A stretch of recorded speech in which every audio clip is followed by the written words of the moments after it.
Hello and welcome to the channel.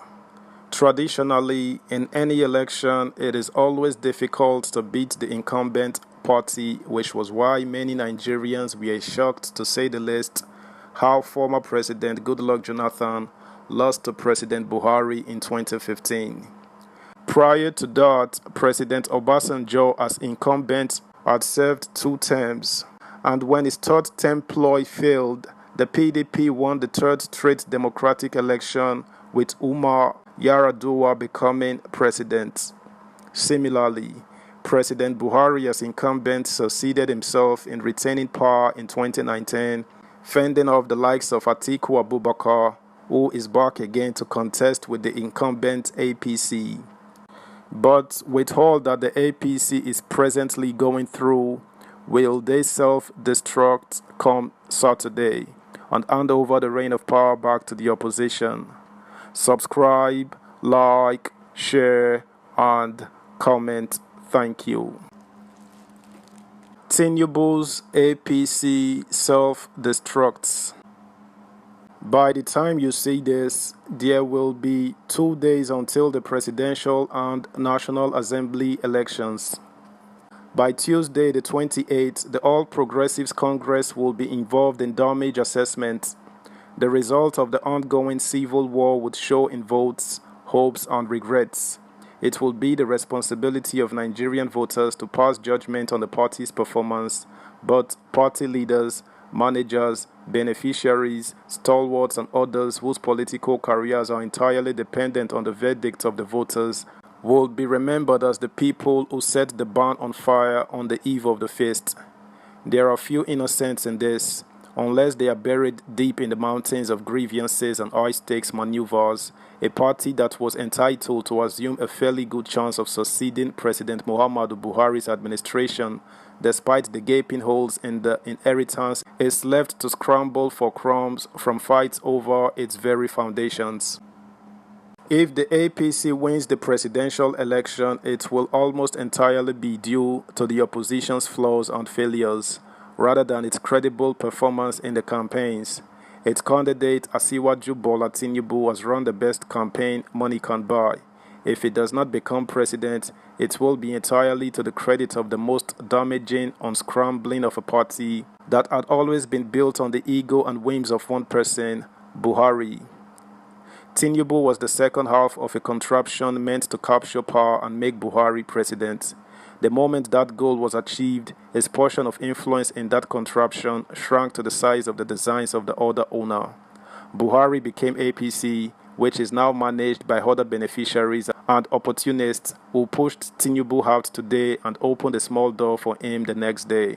He did pick up some of the spoils of the victory of 2015, including a rickety understanding that he would succeed Buhari as president, a deal to treat the leadership of the country like a relay baton between two people defined and bound only by finely honed ego and personal ambition, waited for time and the antics of palace fixers to be tested. It has been a long race in which many spectators, officials, and managers joined at will. The rules were changed several times, with the exception of the one that kept Buhari ahead so that other race participants could benefit from being left to their own devices. It was good enough for an increasingly smaller circle, except for Tinubu, who now finds that he has to fight for space among many others who have also assumed roles as kingmakers or powerful courtiers. It got worse for Tinubu when he found out that there was a scramble for his position as anointed successor.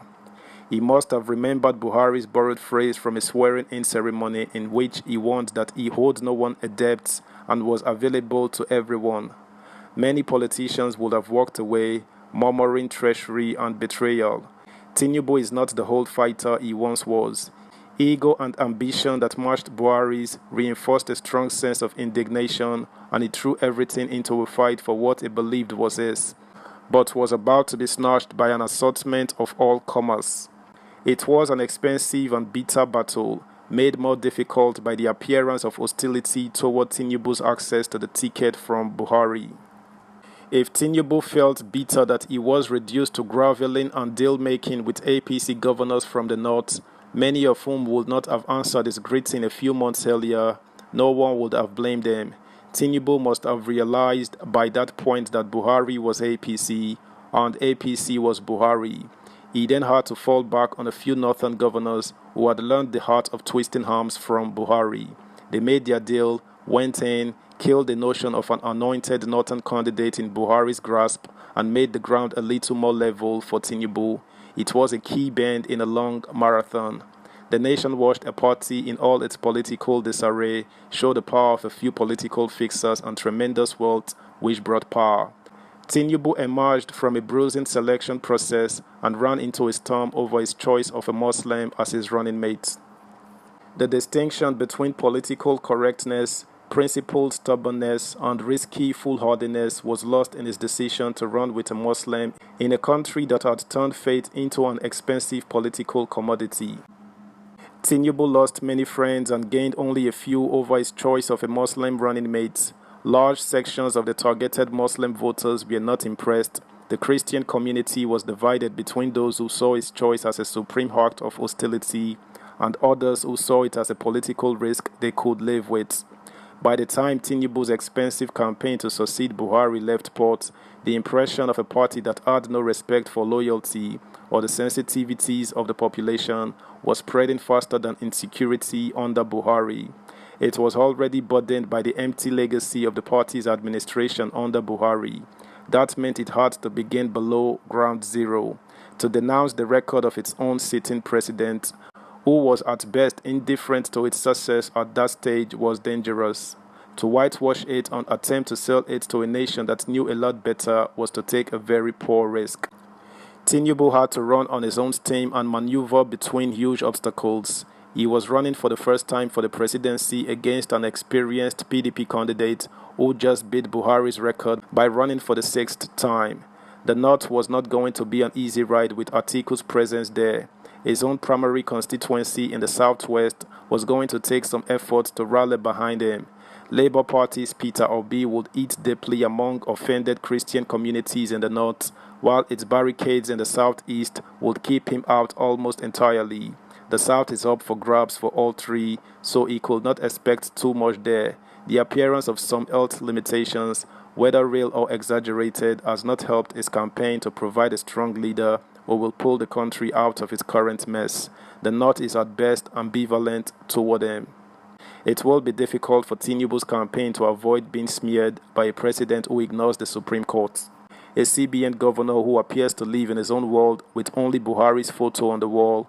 APC governors treating the Constitution and the president with disdain, a distressed nation groaning under additional burdens, and an election that is imminent. It appears that Tinubu himself has received the legacy of the party he helped form, a political contrivance built around the ambition of only one man. He did inherit Buhari, but it will be a cruel trick if it turns out to be an empty inheritance. That's the news, guys. Thanks for listening. Until next time, bye.